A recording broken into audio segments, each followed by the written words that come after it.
Good evening, everybody, and welcome to another edition of 108 Stitches Baseball Talk. My name is Scott Morganroth, the Motor City Madmouth, and I'll tell you what, we have a jam-packed broadcast tonight, and I want to welcome the newest member of the team, Lou Landers. But before I bring on Lou, I'll tell you right now, I met Lou on the Liberty Bell Smack radio show with Mark Mancini, Marianne Costello, Salvador Tartaglia on Thursday, March 10th, and I'm going to tell you right now, when I looked at Lou and I got to know this guy, he's a baseball encyclopedia in every sense of the word. And you know what? You're going to get a good taste of what this guy's got to offer tonight. So, with that said, take it away, Lou. Why don't you let everybody know a little bit about yourself? Scott, thanks for the intro. Rick, Eric, how you guys doing? Pretty Yeah, good. I have been doing this stuff, this podcasting stuff, writing for almost a decade now. So love it. It's amazing. Big passion of mine right now. I am the MLB content director at drroto.com. So that's season long fantasy stuff, daily fantasy stuff, and then of course everything you want in real life. So I got real life, I got fantasy baseball. If you're a fantasy baseball fan, definitely have a lot of stuff over there for you. And twice a week I am on the Armed Forces Network and Sirius XM via Sports Byline USA. Beautiful. Well, you know, we have a lot of information to get to. As I previewed it on Facebook, this broadcast can be seen on Facebook Live as well as Twitter. And just to let everybody know, if you want to listen to the audio version, you can do so on Spreaker, Spotify, Apple, Google, iHeartRadio, and don't hesitate to subscribe to our YouTube channel. That'd be a beautiful thing. Or you can find it on www.southfloridatribune.com. A lot of information to get to, and we're going to get to it right now. First of all, we're going to talk about a lot of the signings that have occurred after the MLB lockout. And this show is actually going to be titled Damage Undone.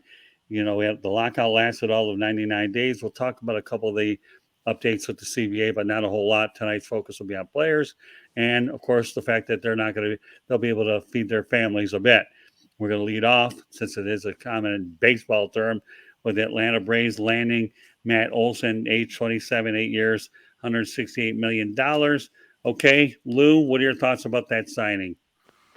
Well, it was a great trade for the Braves. The biggest thing that came about it at first was the fact that Freddie Freeman probably meant the end of his tenure in Atlanta, which eventually it did. Franchise guy there in Freeman helped them win a World Series, and I think he kind of expected to be back in Atlanta. And then suddenly they decide to move on from Freeman. And you know what? I totally get it. Freeman's 32, Olson's 27. Olson is a great defensive first baseman. He has incredible on base skills, tons of power. The only thing Freeman really has over Matt Olson is a better batting average. And of course, the love from the Atlanta Braves fans. But I believe Olson actually grew up in Georgia, grew up a Braves fan. He's got that kind of in his blood. I think it's a great move for the Braves, a much cheaper move for the Braves as well. They extended him, but they are paying him way less than what Freeman was going to make. And beyond, they'll have Olson until he's 34, 35 years old now. Freeman's still a great player, but Freeman along the end of that contract is not going to be the Freddie Freeman now. You typically don't see guys playing at a high level at 37, 38 years old. It just doesn't happen often. All right, Rick, what are your thoughts about the Matt Olson? First of all, I just thought it was a slap in the face of Freddie Freeman. I thought, I think he thought he'd be back, and I think he during his press conference with the Dodgers said he was very surprised that the Braves made that move, but it does make sense. Olson's a lot younger, he is a lot cheaper, and as Lou said, he's from Georgia, so it does make a lot of sense. But to me, it was kind of a slap in the face to Freddie Freeman, who was beloved by the Atlanta Braves fans. He thought he was going to be back. I thought he was going to be back, and I was really surprised that by that move. I just thought, okay, well, I guess Freddie Freeman ain't coming back, or maybe he told them he's not coming back, but he was really caught off guard by that. So a little surprising, but it does make sense. I think a lot of people are blaming the Atlanta Braves in this situation, saying they didn't handle business right. And I got to disagree. I know Freddie Freeman was surprised, but they made Freeman an offer before the season ended last year, and they had talks with him plenty of times before the lockout. He had as much opportunity as he possibly wanted to go back to Atlanta. He was taking his sweet ass time to make his decision, and it's a business. And if the Braves don't make that move for Olson and Freeman chooses someone else, guess what? They don't have anybody. So they had to go out there and make a move. Lots of teams wanted Matt Olson. He was a highly coveted player. So to me, the Braves did what they had to do. And it's Freddie Freeman's lack of, I guess, communication with them saying, this is what I'm feeling, this is what I'm doing. And that's how this really played out, in my opinion. People can blame the Braves because they're the big business, but it's not on them. It's on Freeman. Eric? Well, first off, they get Olson, who's a great power hitter. He's younger than Freeman, and he gives them essentially what Freddie Freeman gives them, except he's younger, and they get more years out of that than they would have had they brought back Freddie Freeman. And I'm going to agree with Lou on this one that there were offers out there for Freeman. Freeman had every opportunity to come back to Atlanta. So, him saying, "Oh, I was surprised that they made the move." I mean, no, Freddie, that one's on you. He had opportunities to return, and then he all of a sudden goes nomad on the Braves. The Braves got to do what they have to do. If it's not getting done, you gotta cut your losses, go and make a splash, which they did with Olson. Because had they not made the Olson trade, there would have been a crater over at first base. And I can't really blame the Braves on this one. They had to do what they had to do. Plus, he's cheaper, and they get more years out of him, and he's a better power hitter. I think much better than Freeman. Yeah, Freeman's beloved. Well, guess what? Baseball is a business. It's not about fan love or anything like that. Teams are going to do what they have to do in order to restock for the following year. Yeah, the only thing I'll add to the whole thing is we talk about Olson's contract, 8 years, $168 million, and obviously we're going to go to Freeman anyways. That we're talking about him and comparing and contrasting the two players. But Freeman's deal, 6 years, $162 million. So you know what? I totally agree with all you guys. Okay, you don't Scott. Sorry to interrupt you. I do want to add, Olson had 2 more years of team control, so the deal is less annually than something like Freeman. But it's because the other 2 years before the 6-year extension was less annually. So it's just something to keep in mind for people out there hearing different dollar figures, that he is cheaper because he was still under contract for 2 years. Thanks for bringing that up. I really appreciate it, Lou. It really does. I mean, I want to make sure that everybody out here has an opportunity to get it all. Yeah, and the only thing I'll just say is 6 years, $162 million. But regardless of what the monetary figures in these cases, okay, it's the fact that Freeman kept the Braves hanging. And you know what? The Braves have to do what they've got to do to make sure that they're prepared for the future. So anytime you're not communicating and you're not making a commitment, what do you expect anybody to do? You're going to just sit there, wait in limbo, end up with nothing? Or are you going to go out there and try to put the best product you can, especially when you're the defending World Series champion? So I'm with you, but it's interesting how I think in the end, the way this thing shapes up, this is going to be a win-win situation for both teams anyways. At least both of them are going to get excellent team players, and we'll go on from there. So I don't know how great Oakland came out. People might say they did okay. They got some good prospects from the Braves. I beg to differ.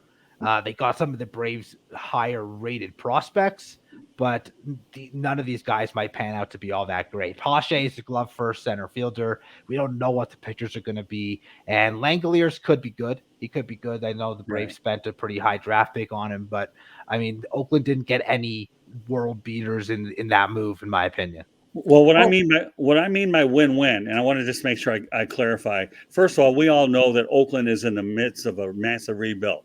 Why do you think Bob Melvin decided to go down to San Diego? Why do you think, obviously, the Oakland A's are in such limbo? They're not sure they're going to be in Oakland. They're not sure they're going to be in Vegas.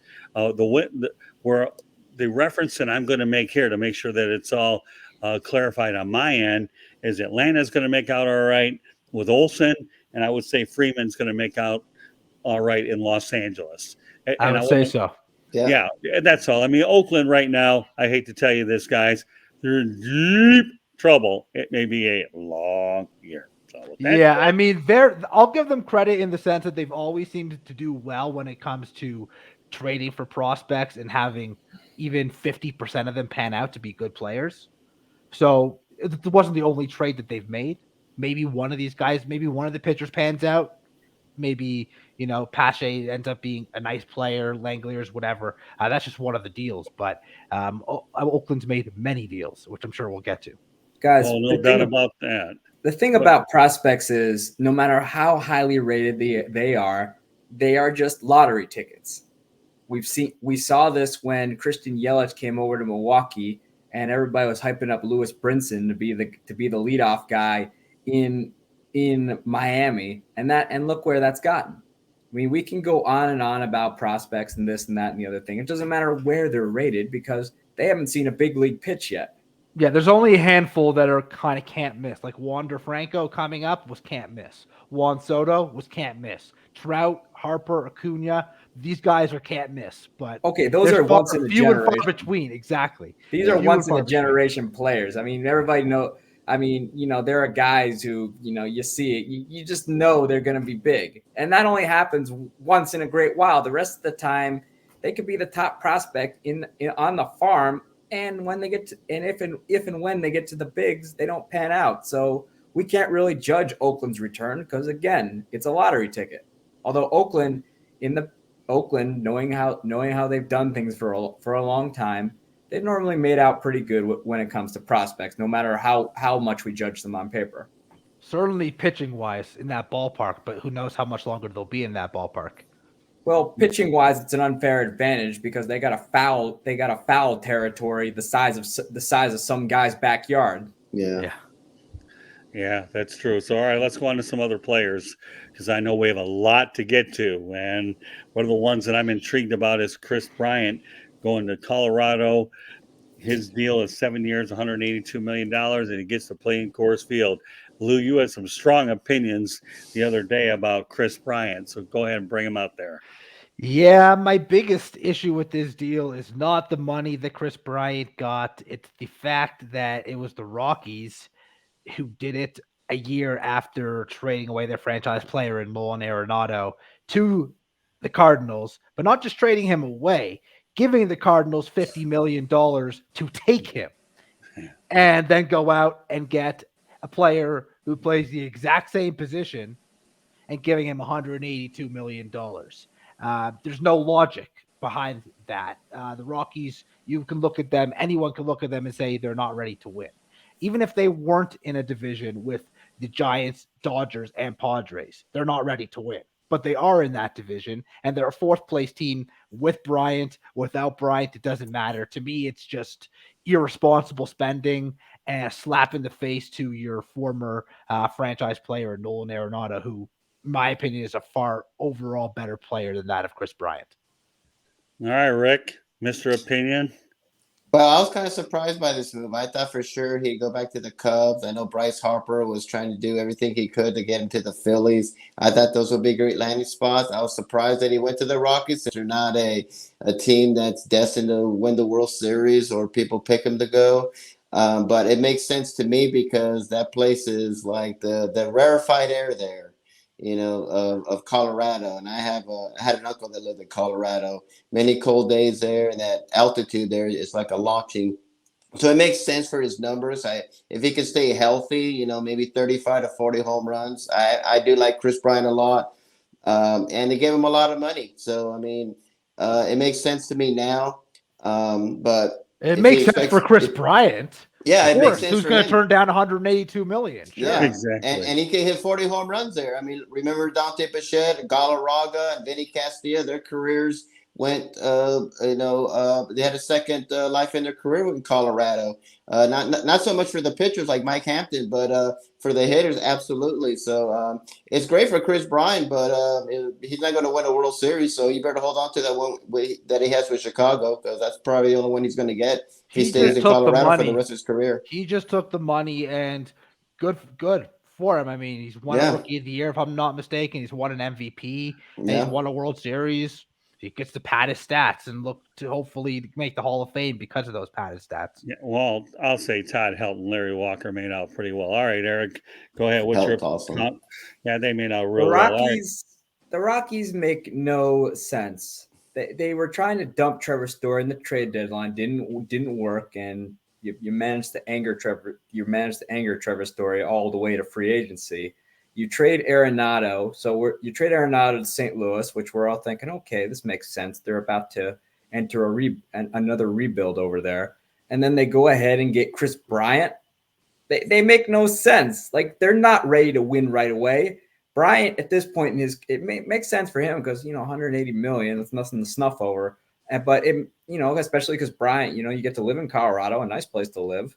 And they have, Bryant has his World Series ring. So all he's doing at this point is just padding his stats. The Rockies, they should have been focusing on the future, and Bryant is not the future. He's, he'll more than likely, if he can stay healthy, mash about 30, 40 plus home runs. But the Rockies I don't know what the Rockies are attempting to do. You know what? Speaking of the future, it also, assuming he plays third base, now he could play the outfield. There's a little bit more of a fit there. But if he's playing third base, that means that someone like Ryan McMahon or Brendan Rodgers or Garrett Hampson, who are all young, controllable players, aren't playing every day. Right. What's the point in that? You're just hurting these guys' development. Rodgers has been a top prospect for them for years. McMahon's a pretty left-handed swing. He can play second, he can play third. But the point is that adding another body there just complicates at bats for those guys, even with the DH coming. The Rockies have always had players that are exciting to watch and things like that, just because they can just mash in that ballpark.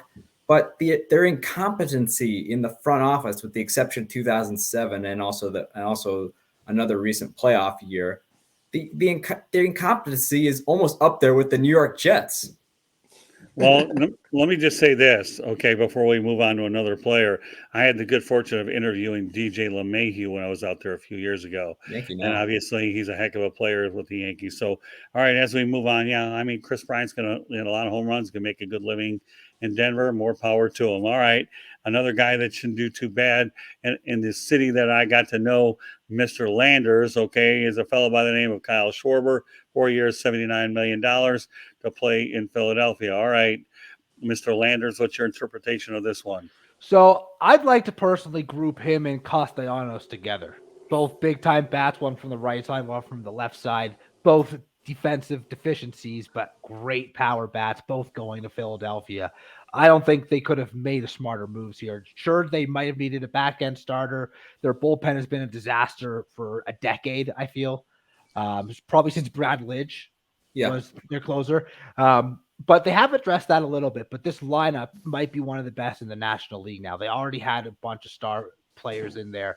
Adding Schwarber, adding Castellanos, excellent moves.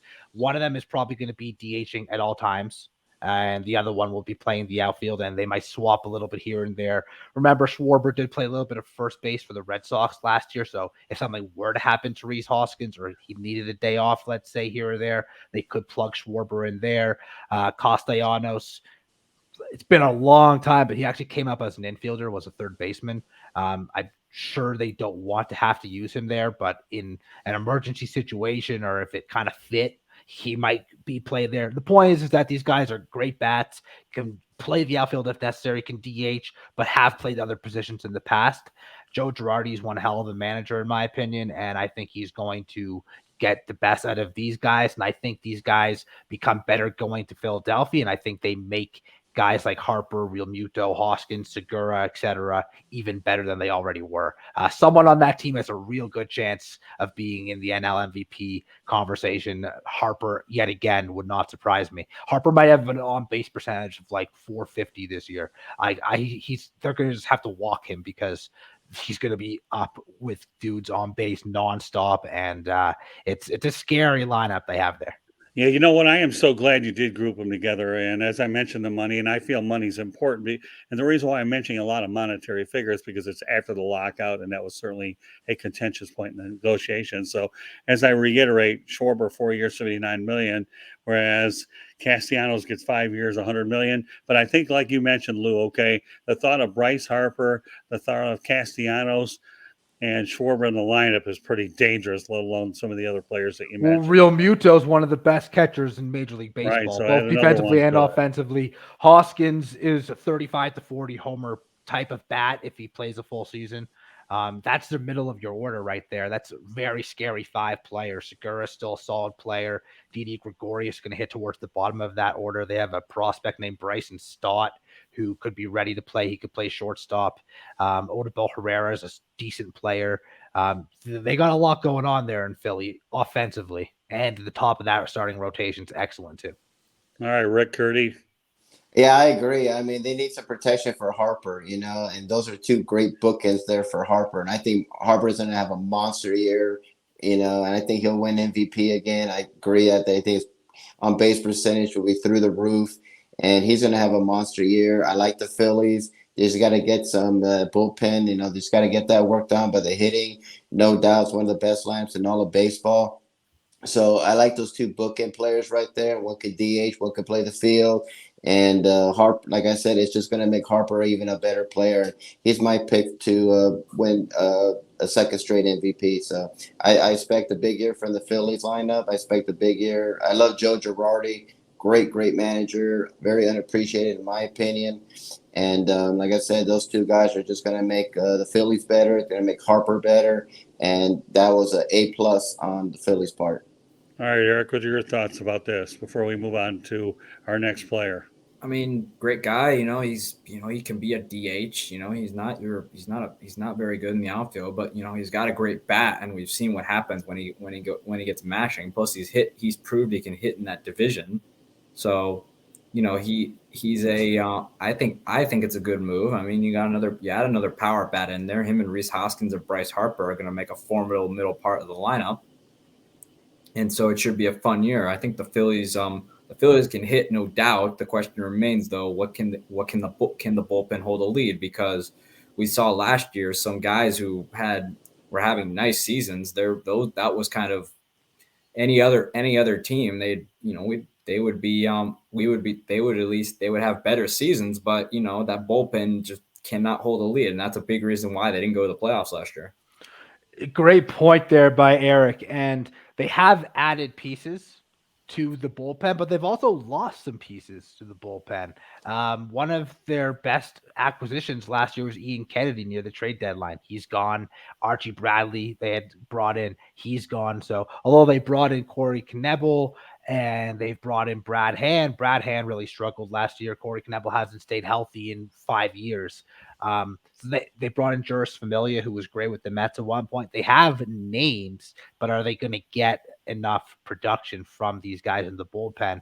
Not knocking their deals that they made with Castellanos and Schwarber, but it's arguable that they could have spent that money on a Kenley Jansen and a Joe Kelly, really bolstered a bullpen as opposed to adding more power, more offense, maybe only one of those bats, and then address the bullpen. So in a division with the Braves and with the Mets, are in tough, and bullpen's going to crush them potentially still.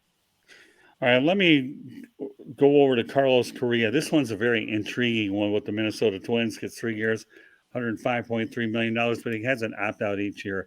Lou, when we talked about this the other day, you had some pretty observations, so why don't you carry us on this one? Well, it's a good deal for Correa for sure. Not so sure how it works out for the Twins yet. Certainly the trade they made to unload the Donaldson contract freed up this money to pay Correa. But they don't really have many assurances, because if Correa has an unhealthy season, which he has done in the past, or a down season, he just doesn't opt out, and then they're overpaying him. If Correa has an amazing season, he's going to opt out, get more money, because he's going to be one of few shortstops on the open market compared to being one of a million shortstops on the open market. We had the biggest shortstop free agency market possibly ever this past season. Won't be the case the same way next season. So Correa made out swimmingly. The fit in Minnesota is nice. They have some decent hitters around him. They're not ready to win that division by any means. That's going to the White Sox, hands down. It's the easiest division in baseball to call, I think, still. But for Correa, yeah, I mean, he's a great player when he's healthy. And if the Twins could somehow get to the postseason, highly doubt it. He's proven to be a great postseason player as well. I think he'll fit in with the Latin ball players in Minnesota. They have quite a few. And it kind of just moves some players around. Luis Arias, a guy who's a contact first guy, is probably out of a job at this point, or consistent job at this point. Lucas Polanco is going to move over to second base with the signing. They brought in Gio Urshela. He's going to be a third. So Twins definitely look like a different ball club. Maybe Correa can bring a winning attitude. Should be good overall move, but as a team that a few weeks ago I thought was probably rebuilding, definitely surprising to see Correa going to them. All right, Rick, what are your thoughts about the Korea move? Yeah, I was surprised that he went there. I thought, you heard all these other teams that wanted him. I was surprised it's only a 3-year deal. So they're not really locked into him. It's great for him, like Lou says, but, it's only 3 years. So, I mean, if they don't do anything in 3 years, he can always leave or he can always opt out. So I was surprised that he went there because the Twins are not a playoff team right now or anything like that. And surprised that they didn't sign him for a longer contract. So I think this is like a short term for him and for the Twins. So for him, of course, it's good because, he can always opt out, get more money. But overall for the Twins, not really like someone they can have in their future for long term. Eric? This is about Carlos Correa trying to cash in now and cash in again because him and his agent have figured out loopholes in contracts. This is about him cashing in, and then he'll probably be out of it. He's not going to see the whole contract through. He'll be out of there within a year, or maybe 2. But it's about him cashing in. Twins, they're not close to the playoffs. The White Sox are the team to beat in that division right now, and the team aside from the White Sox, who might be close to at least making it interesting, would be the Detroit Tigers. Okay. Cleveland's got great pitching too, and so you can never count them out. But I'm with Eric. Twins have no chance in that division still. Like they're more than likely be at the bottom of that division. Correa at least will be, Correa. He's going into a ballpark too that's not even hitter friendly. It's definitely not like Houston for right-handed hitters. Yeah. he's gonna. I mean, he might see some decline there. It wouldn't surprise me. He's also not going to be hitting around Altuve and Alvarez and Tucker and Brantley and Bregman. Excellent points. He won't have his trash cans with him either. Yeah, I was waiting for that. Maybe he can take his trash cans with him. No, I'm with you. So one thing Eric said, and he could totally be right, the not lasting the 3 years. Right. But again, Correa's had injury issues in the past, and Correa's not opting out if he has a down season because he could get less money and less security. Well, So he might stick around. He pretty much pulled a Chris Bryant and took the money, but he was smart enough to get opt-outs and only do 3 years. Yeah. That's the major difference. Well, I'm with you all the way. I don't think he makes the 3 years with those opt-outs. All right, let's continue on the player tour. We talked about Trevor's story. Now we're going to go ahead. The Red Sox obviously signed him, gets $140 million. You go from one hitter's ballpark to another, Coors to Fenway.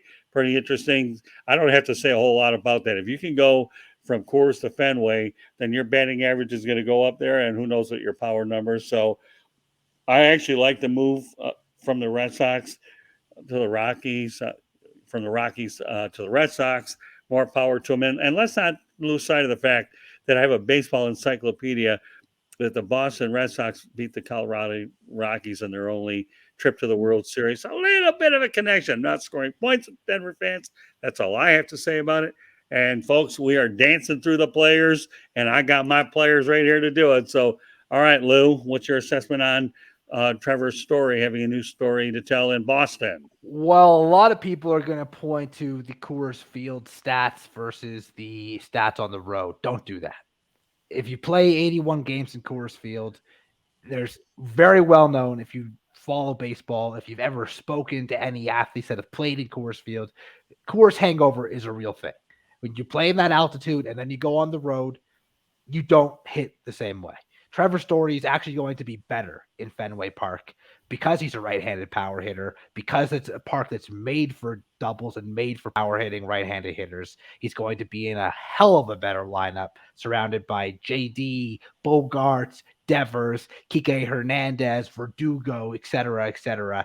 This is a very good lineup and a very good team. He's a great player that is going to fill a hole that they technically had at second base, allowing them to use Kike Hernandez back in center field. And there is a chance that Xander Bogaerts is no longer a Red Sox after 2022 or 2023. Story can slide right over to his natural position at shortstop. It's nice insurance. It's a nice boost. And considering the Yankees and Jays have been so busy, Red Sox had to do something. All right, Rick. Well, great for the Red Sox, great for Story. Totally get it. He's going to go from one ballpark that's hitter friendly to another ballpark that's very hitter friendly. And Boston will love him. Way better, way better team. Have a better opportunity to win the championship with them. So it's a great move. Probably my only concern, I always get a little nervous when I see players switch different leagues. Sometimes they struggle a little bit. We saw that with Pujols when he went to the Angels, when he struggled his first year and it took him a while to adjust. So that's always my concern when one player, people go from one league to another. But other than that, on paper, it looks like a great move for Story. It's a great move for the Red Sox, and it's time for him to move on. All right, Eric. I think it's a great move. I mean, Trevor Story he goes to a hitter friendly ballpark. He goes on a team that depending on their pitching can contend. And I like the move all around. He's in a great lineup. Doesn't have to do it all on his own. He doesn't have he no longer is a dynamic duo with Nolan Arenado and them being Batman and Robin in Colorado. He's got multiple guys who can get on base, and his numbers are going to show for it. I saw him play in Milwaukee. He was a force. I saw him hit. He's a strong guy, can hit even off balance. I saw him hit a home run. So, but I like the move overall. It's gonna be good. Story going from being one of the key players to just one of the guys is also a very key factor here to consider. But I do like, I think it was Rick who made it. I apologize if it was you, Eric. Switching leagues can sometimes be a factor. I don't know if it lasts a whole season, though. Maybe he gets off to a slower start in the first month, but he's going to see so many more pitches to hit in that lineup than he did in Colorado. All right, now I'm going to show the age hand, okay, about switching leagues. Now, I know that I am the oldest one of all of you guys, okay? So you want to talk about switching leagues, I will do it right now. Once upon a time, Nate Colbert was traded to the Detroit Tigers from the San Diego Padres, and he absolutely was a bust in Detroit. No, you don't have to comment on any of you guys because that was before your time. So all I'm addressing is a situation where switching leagues can be very, very difficult. Google up Nate Colbert, folks. Okay, Glenn Davis. San Diego to Detroit, and that didn't work out. I want to get to Jorge Soler. Then I want to go out there and talk about some key components of the collective bargaining agreement. I'm not going to spend a lot of time. I just want to bring a couple of things to the forefront before we proceed to some more players. All right, guys? So let's talk about Jorge Soler. The Miami Marlins signed him 3 years, $36 million. Obviously, he was the World Series MVP, and it is and the way I look at it, it's the first big move since Derek Jeter's departure. So I know, Lou, you had some strong opinions on that. I sure do. I think it's a farce. I think it's a way to, I think it's a smoke screen. I think it's a way of saying, here, look, we are trying, we are doing something. No, you're not. You went after the cheap option. You didn't go after the good option. You went after the cheap option. Is Soler a great hitter? He can be. He's got some pretty good power, even in that big ballpark. He should make it look small. But when there's guys like Schwarber and Castellanos out there who are legitimate power bats who can get on base, have great plate disciplines, really make a lineup better, and you pass on those guys to go cheaper, it shows your true colors. So for me, sure, good job by the Marlins to bring in a bat, but if their fans are excited about this, they're fooling themselves. He's not going to make enough of a difference, even if he hits 35 home runs. I mean, Jesus Aguilar wasn't even good enough to make a number of teams. He was their cleanup hitter for a lot of time last year, and then with like 90 plus RBIs because there was nobody else. So sure, he's going to have good stats, but it's because he's going to hit in the middle of the order. Someone has to. Right. Yeah, I think the Marlins were trying to cover themselves with the whole Jeter debacle. I think that made them look bad. They've had, like I said, they don't want to spend money. We talked about this last week, Scott. That they're just.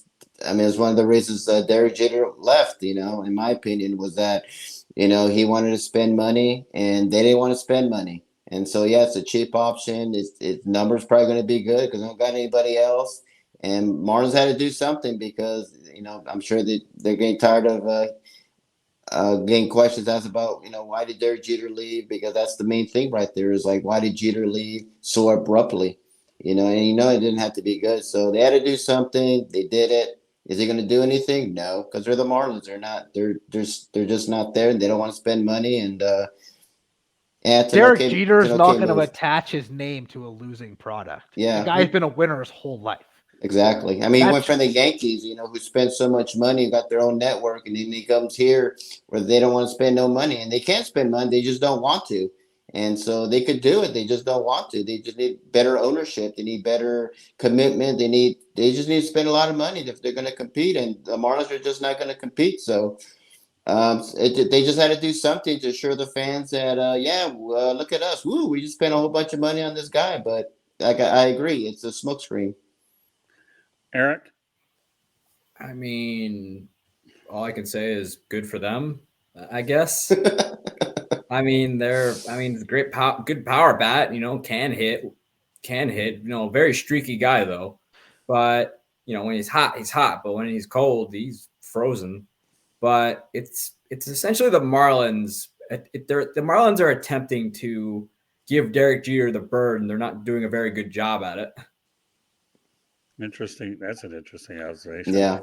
So we'll actually dip into free agency, but really, if you wanted to flip off Derek Jeter, you would have gone after Schwarber or Trevor Story or somebody else. Correa. Even so, any number of guys. Name. Yeah. Or for that matter, I'll take it another level. If they had signed Nick Castellanos after Jeter left, and a lot of people have talked about that was a contentious point why he left. Go figure. Sorry. What Freddie I want to do Freeman. Can you imagine they got Freddie Freeman? I would like middle I finger. imagine That's a middle finger to Jeter. I'd like to even put a magnifying glass on Eric's point about Soler being streaky. Okay. Before being traded to Atlanta, he was with the Royals. 94 games, he batted 192 with 13 home runs and a 288 on base percentage. That's atrocious. You shouldn't even be in the big leagues with that. Then he goes to Atlanta, a good team, good ballpark, good lineup. 269 average, 358 on base percentage, more homers in 40 less games. So that just goes to show you the difference of lineup, ballpark, skill around him, attitude. He went from a losing team to a winning team. Now he's back on a losing team. And he's been paid. Who knows if he's even going to perform that well? We saw his attitude with the Cubs before he went to the Royals. When the Cubs were they weren't terribly far away from contending at that point. He was younger then, so you can maybe give him the excuse of just being immature, but that's not an excuse anymore. All right, I want to touch on some interesting points about this CBA, but it won't be that long, but I just want to put it out there, obviously, so fans can be aware of it. Number one, in 2023, I know they're talking about a pitch clock, larger bases, shift ban, automated strike zone. We all know that the lockout lasted all of 99 days. Damage undone. You didn't lose any regular season games. That's number one. I know that the universal designator is in effect. 12-team playoff field, 6 team draft lottery to avoid tanking. And, of course, when we talk about increasing the competitive balance tax, which I think was a real contentious part of this whole thing, thresholds are going to start at $230 million. They'll rise to 244. So that's impacting a lot of the dollar signs that we're seeing right here. And the annual minimum salary is going to go from $700,000 to $780,000. And, of course, part of the CBA talked about addressing service time manipulation. And, of course, the top 2 Rookie of the Year finalists will get full year of service time, 20-round amateur draft. Why am I going over? Because these are a lot of the things that caused this lockout to go as long as it did. And, of course, when you talk about a 20-round amateur draft, and I expect to have some guests on in the coming shows that will address some of these issues as well. And, of course, the players can only be optioned to minor leagues a minimum of 5 times per year. And as I alluded to moments ago, in 2023, we're looking at a pitch clock where that pitch clock can be 14 seconds with no runners on base, 19 with runners on base. A couple of other things I want to notate real quickly.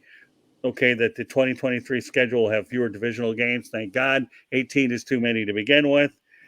And, of course, You won't have to worry about the 1-game playoff at 163. Hey, Scott, do you mind if I ask a question back to you kind of about the divisional thing in particular? Absolutely, go for it. So an observation and then into a question for all the guys here. Sure. I do think that the divisional games are important because, it's important to play your division. But at the same time, with the divisions being so unbalanced, some very strong divisions, some not so strong divisions, I think the amount of games that were being played was a mistake. No doubt about it.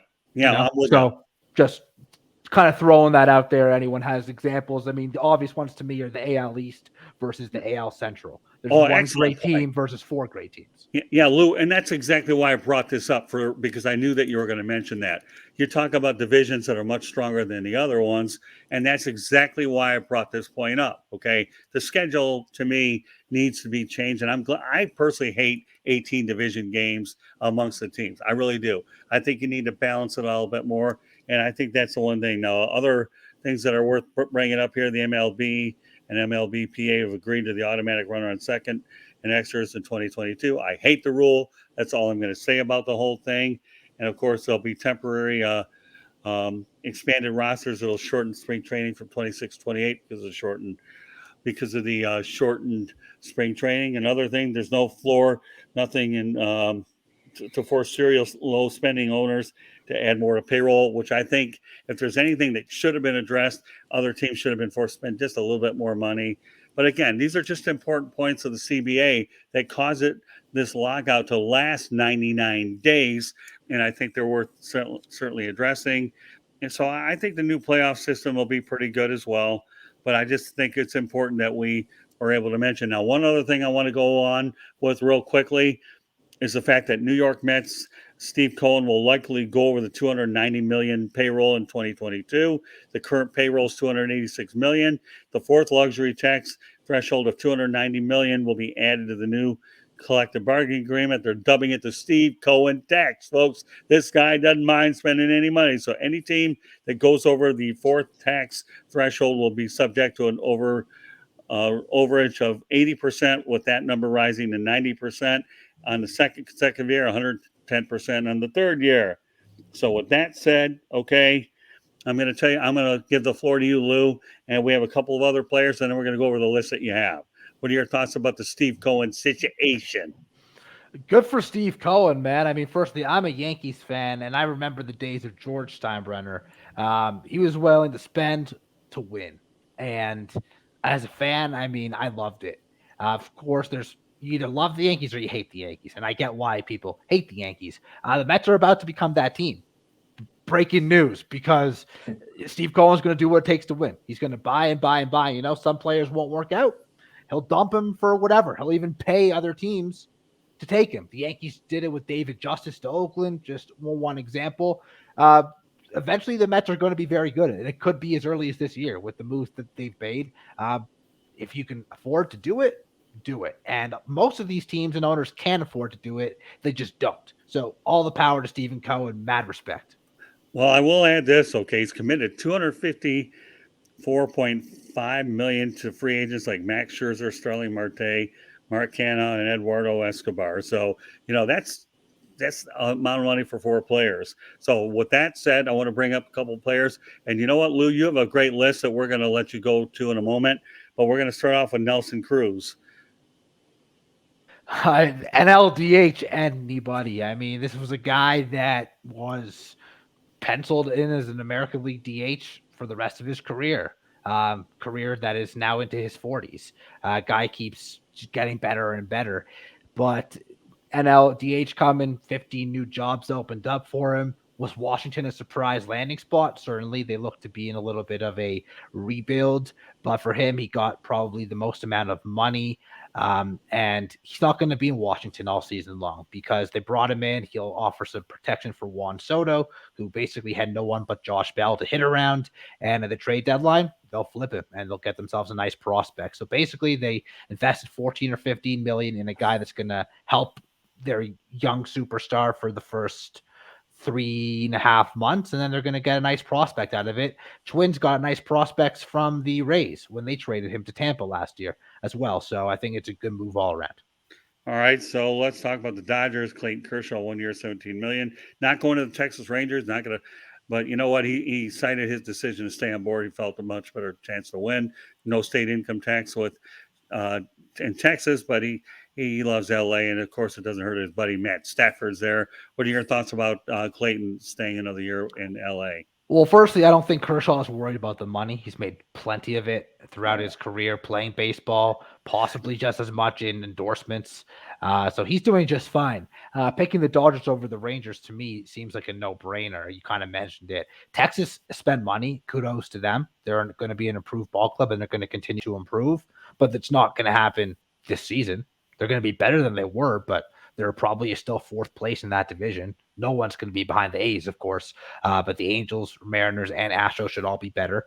So going there for 1 year doesn't really make a lot of sense. Go back to the Dodgers, try and win one more World Series with the loaded team that they have there. All right, well, a couple of other things I want to mention. That 12-team playoff field is going to be a wild card best of three, so there's no single elimination there.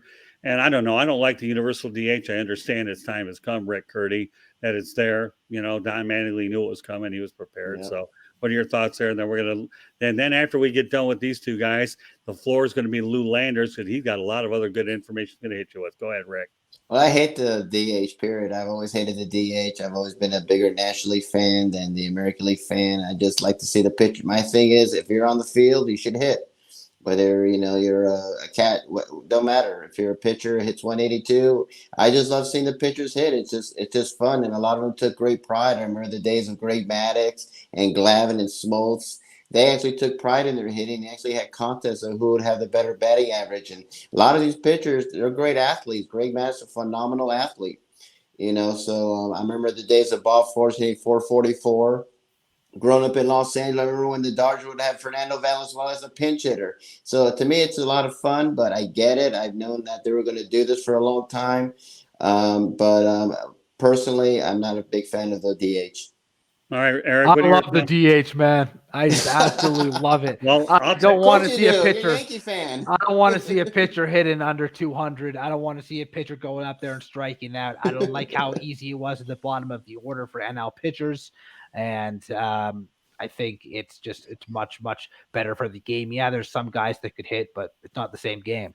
Well, the first time I ever got wind of the designated hitter being a Detroit guy, Willie Horton was certainly playing the position. So, with that said, Eric, okay, we're going to give you a chance to comment on either the wild card or the universal DH, and then Mr. Landers has a lot of other things he wants to fill the audience in. So, go ahead, Eric. Well, I was tired of watching pitchers just become almost automatic outs most of the time. I mean, you get that once in a while where they might pop one over the fence. I've seen it done. They might get a hit here and there, and occasionally they might walk. But most of the time, they're just gonna go up there and hoping and praying that they don't get pelted to where they have to miss a few starts. We've seen it happen before when pitchers are hit unintentionally and they have to miss games. They're automatic outs. They're generally not very good hitters, and why not make the game more entertaining? People are talking about offense. Well, you got the American League has been successful with the DH for a long, long time, so it should have came over to the National League a while ago. I'm glad they got it done. And a matter of fact, if your pitcher is still a good hitter, and they're not pitching that day, you could still put them on the on deck circle saying, "Go get it." It's not completely gone. Will teams do it? I doubt it. But the option is there for managers to use DH when Ohtani pitches. Right. Yeah, right. That was waiting for that reference. The option is still there for them to pinch hit if the pitcher has a good matchup and has owned this guy before. The option's still there. It's up for managers to choose. But now it's not forced upon every team in the National League to put their pitcher in harm's way against a guy probably throwing 99 plus. Yeah, and also when you're paying pitchers $35 million to pitch, why do you want to take any chance of them pulling a muscle, getting hit by a pitch, tearing their Achilles, trying to run the bases? Like we've seen it happen. Yeah, we have seen it happen. Exactly. There's no need for it anymore. And it actually opens up more jobs for other players who might not have gotten an opportunity in the past. You don't have to worry about trying to get an outfield spot or a backup infield spot. They actually have a legitimate opportunity to go out there and play every day and show them that there's still gas left in the tank. But yeah, I'm glad they finally got it done. Should have happened. It should have happened a long time ago, but I'm glad I got it done. All right, so what we're going to incorporate in the broadcast now is a 6-7 minute drill, all Lou Landers, and Lou Landers is going to take a page out of Chris Berman. Why don't you go over some of the other important moves that were made throughout the course of this time? So I know you have a list of other ones. We talked about some of the main ones. So now, Lou, the floor is yours. And before we end the broadcast, everybody have a chance to promote themselves. I'm taking a 5 to 6 minute break while I get Lou to go out there and go over what we discussed. Go for it. The floor is yours, Lou. All right. Well, I'm sure I'll miss something. There's been so many big things. I want to talk about some of the moves by the Giants, the Yankees, and the Blue Jays, all teams that should be playoff caliber teams. The Mariners made a big trade as well. And I'll give my thoughts, and I will turn it over to Eric and Rick if they want to add anything. The first, San Francisco Giants bringing in some pitchers in Rodon and Matt Boyd, former AL Central pitchers. Rodon, excellent stuff, as having a Cy Young caliber season last year until he kind of wore down or kind of ran out of gas. Has had injury risks in the past, but the Giants seem to do really well with bringing in pitchers. They got a great ballpark for it. They turned Anthony DeSclafani into something. They'll probably turn Alex Cobb into something again. They've brought Alex Wood back from the dead. They've just been able to do a really good job of it. So I think Rodon's going to fit nicely. Matt Boyd, a former Tiger from your neck of the woods originally, Scott, at one point was a very good pitcher himself. He's had some injury issues. He's had some tough times, but he too could find a nice home there in San Francisco. And then Jock Peterson, a nice move by them as well. They already very left-handed heavy lineup, so that part is a little surprising. But Peterson has always hit right-handed pitching incredibly well, and I think he'll make a great platoon bat for the Giants. So overall, I think the Giants made some nice moves, even after losing Kevin Gausman, who was probably their ace last year for most of the season. I think they've kind of patched it up pretty nicely. Rick, you have any thoughts on what the Giants did? Yeah, I like what they did. I think Jock Peterson, left-handed, like you said, he's left-handed, that had that short, field out there where he can hit the home runs in the water. So, I mean, that makes sense for him. The Giants look really good. We'll just see if they can repeat what they can do. I mean, that was a phenomenal year. It took me by surprise because I thought Gabe Kapler was not the greatest hire. I couldn't understand that, but they did fantastic last year. Can they repeat it? I don't know, but I love Rondon. I've seen him pitch. Someone who was with the White Sox, the Charlotte Knights, or the AAA affiliate of the White Sox, and I saw him pitch a couple times. He was always really good, but he was injured, and that's what hurt him. But I think he'll do great with the Giants. So I think overall the Giants did really, really well. Yeah, if he gives them 120 innings even, they're going to be great innings. It's just a matter of how much he gives them. Eric, any thoughts on what the Giants did? The Giants have probably one of the best pitching staffs in baseball and the National League. They got, they've shown Alex Wood came back from near extinction to having a fine year. Their pitching coach, Andrew Bailey, seems to be on the rise. I mean, this is a former closer on the other side of the bay with the A's, but he's turned that staff into one of the best in the National League. I mean, we've seen them do well with pitchers. Carlos Rodon had a fantastic year with the White Sox, and I think he'll enjoy pitching in San Francisco. Yeah, most do, definitely. Yankees make a trade with the Twins to get Josh Donaldson. They get Isaiah Kiner-Falefa, who had just come over from the Texas Rangers, shore up their left side of the infield defense, get a grinder and Donaldson, but too many right-handed bats, in my opinion, until they go out and also sign Anthony Rizzo. Yankees lineup actually was a sore spot for them last year. Coming to the season, things do look better, but a very tough division. The Blue Jays probably the favorite. Rays seem to get it done always, and Boston's still very good. Was this enough by the Yankees? Probably not at this point as it stands. They don't have a catcher because they moved Gary Sanchez, and Josh Donaldson is beyond injury prone at this point in his career. If he's healthy, great. Do you think it was good, Rick? Do you like the move by the Yankees, or do you think it was a poor decision in terms of spending? Because they basically helped the Twins pay for Correa.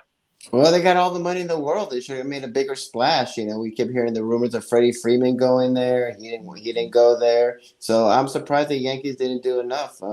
I thought they should have done enough, and they're in a tough division. I mean, the Blue Jays are really good.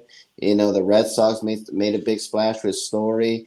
I mean, they got all the money in the world, and I'm really surprised that they didn't go for bigger names and go for bigger bats. So they were very mild in this offseason when a lot of other teams improved. So I'm surprised the Yankees didn't spend. Yeah, well, that's the new ownership. Hal Yeah, Steinbrenner is not like George, so that's a problem for them. unfortunately. Yeah. Yeah, Eric, your thoughts on what the Yankees did or lack thereof? I mean, I don't think they did enough. I mean, I like Donaldson and stuff, but I just don't think they did enough. They have Donaldson. We've seen what he can do when he's healthy, but man, the guy has just had a lot of injuries over the years. He's age 36, so he's not going to be there long term. And I just don't see it, especially that. I thought moving Sanchez was okay. I mean, Sanchez, but again, they need to figure that out back there before whether it be with with a prospect or even dipping into free agency again. But Hal is clearly not like his dad. No, he doesn't care about winning. All he cares about is the profit. There's some catchers out there Yankees could trade for. Wilson Contreras of the Cubs on the last year of his deal. Oakland shipping out players, as we've seen. They have Sean Murphy. Maybe the Yankees make a deal there. Toronto Blue Jays. Actually, one more thing on the Yankees and Donaldson. I like Donaldson move, just not for the Yankees. They don't have a DH spot for him. If they could DH him for 80 games, it'd be great. But where are you going to play Stanton? Stanton can't play the outfield every single day. He might play 3 times a week in the outfield, but that's another concern. But to the Blue Jays in that division, probably the favorite.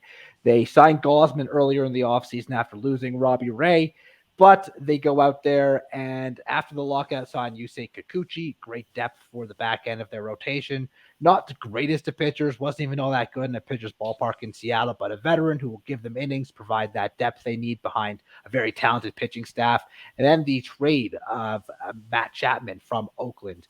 Jays a very right-handed heavy lineup. Their only lefty going into the season in their starting lineup is going to be Kevin Biggio, who's going to be hitting towards the bottom of the order, but possibly the best defensive third baseman in baseball. And Matt Chapman, power hitter, who's going to a much better ballpark, much better hitting division, and an amazing lineup where he's going to get a lot more pitches to hit. Doesn't hit for a high average, does everything else well done by the Blue Jays. Rick, your thoughts? Yeah, I love what the Blue Jays have done. Again, Freeman was rumored to go there. I thought he was going to go there, and all of a sudden he went to the Dodgers. So my brother's happy because he's a big Dodger fan, and I grew up in LA, so I'm happy that Freeman's with the Dodgers. But I love what the Blue Jays have done. I think Vladimir Guerrero Jr. is awesome. To me, he's my pick to win the AL MVP. I thought I should have got it last year, to be quite honest. I know people were always – I knew Shatana would get it. I always said that Vladimir Guerrero Jr. should have been the MVP last year. He'll definitely get it this year. So I love what the Blue Jays have done, and I think they're the favorite to win that division. Eric? I think that, the real winner of this offseason was the Los Angeles Dodgers. They it seems like every year they just get better no matter what. They always seem to get that big name over there. Their lineup, we've seen it's probably I think it's the best in baseball right now on paper. And they also have they have the pitching to back it up. I think getting Clayton Kershaw, who I think is still very serviceable at this point in his career. He's not going to be your ace that he used to be, but he's still very serviceable. He can go in there, give you about 4 or 5. Yeah, he doesn't have to be when you have Urias and Walker Buehler either, right? I mean, as your third starting pitcher, that's pretty good for the Dodgers. He's kind of become the dad of that rotation. Yeah, right. Yeah, and so you get him back, for a good veteran guy. You can never have enough veteran guys when it comes to the postseason. I mean, the Giants are going to be tough. We saw them come out of nowhere last year, and I think that if things go right, I think the Dodgers have a real chance, another chance to get back to October.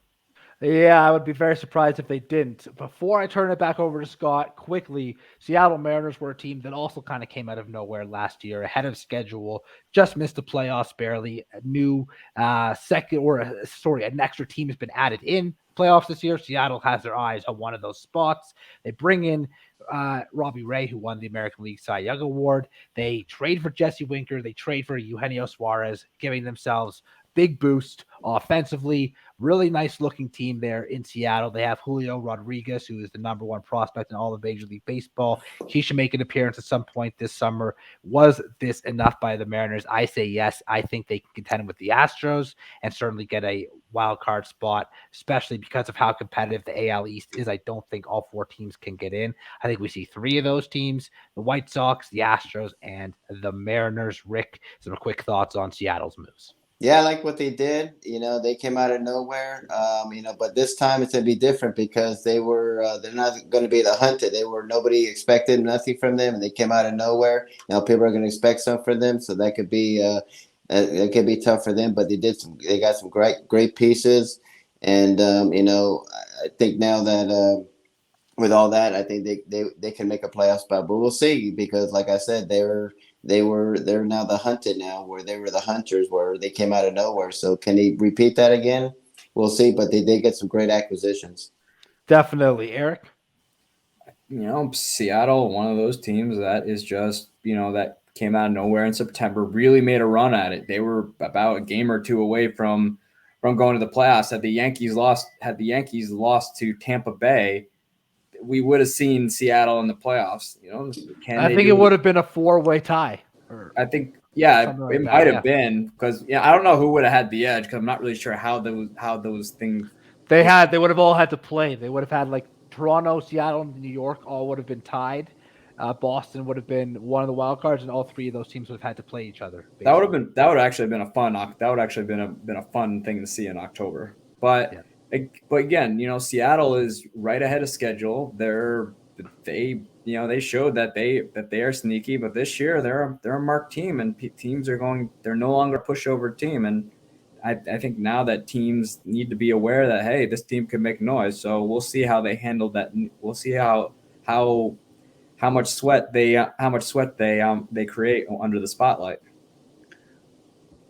Absolutely, Scott. All right. Well, you know what? I enjoyed watching you guys banner. I'll tell you, Mr. Lou, with all the information you provided, if people don't learn anything from this broadcast, shame on them. The only transaction I want to talk about real quick before we wrap up 108 Stitches baseball talk is Andrew McCutchen going to the Milwaukee Brewers. Mm-hmm. You know what? I know Miller Park well enough. Of course, it doesn't hurt folks. I got married there, but watch a lot of games. I think the Brewers got themselves a good find with Andrew McCutchen going to the Milwaukee Brewers. Brewers fans, that will work out well. I can see how he'll go ahead and fit in with Christian Yelich and company. So that's the only transaction. You guys did a tremendous job. Proud of every one of you. With that said, okay, I know we have a few minutes left to go. So, Lou, why don't you let everybody know how they can get a hold of yourself? Well, find me on Twitter at Landers Talks. Find me on Facebook at Lou Landers. Come to drroto.com, where I'm MLB content director. You can get tons of baseball talk as well as fantasy baseball talk. So fantasy baseball players, come check that out. We have a Discord channel where you can ask personalized questions and all that stuff as well. And you can hear me on the Armed Forces Network and Sports Byline USA via Sirius XM Tuesdays and Fridays. All right, Eric. You can find me on Twitter at Sports Team News. I also write about Wisconsin Badgers football at bellyupsports.com. Rick? You can find me on my website, www.charlottebats.com. I'm also on Facebook at Charlotte MLB. I'm also on Twitter at Charlotte Bats Baseball. I'm also on Facebook again at Charlotte Bats Baseball. I'm on Instagram at Charlotte Bats. And you can find me on LinkedIn. And if you go onto our website, you can sign our growing petition to bring a Major League Baseball team to Charlotte, North Carolina. All right, and last but not least, me. Okay, so if you want to go ahead and hear the broadcast, you can hear them on Spreaker, Spotify, Apple, Google, iHeartRadio, or subscribe to our YouTube channel, South Florida Tribune. Go to www.southfloridatribune.com. You can find them there, and you can also email us at southfloridatribune@gmail.com. Twitter you can follow us there at Tribune South. So, guys, for your first act together, I know we had a lot of information for our fans out here, but I think you guys did an awesome job, and I'm looking forward to working with each and every one of you, on Tuesday nights, because you guys demonstrated to me that you're making a genius out of me. I don't mind keeping my mouth shut watching you guys talk, because you know what? When you surround yourself with incredible, talented people, I think that's what it's all about. You defer and you let everybody learn and be entertained. And I'd like to think that we all can agree that we accomplished that tonight, haven't we? I think so. I think we did great. I love our chemistry. I love the different opinions, and it was just it was a lot of fun. So, well, any closing thoughts, Lou? You're the best. Can't believe you didn't say nothing. Hello? What, me? No, Lou. Got nothing left. I think you did a good job. We can wrap. All right. Well, we will wrap. So just want to thank everybody for joining us on this edition of 108 Stitches Baseball Talk, and we look forward to catching you the next time. Have a great night, everybody, and God bless, and we'll once again catch you the next time. Good night and be safe. Bye-bye. Good night. Night.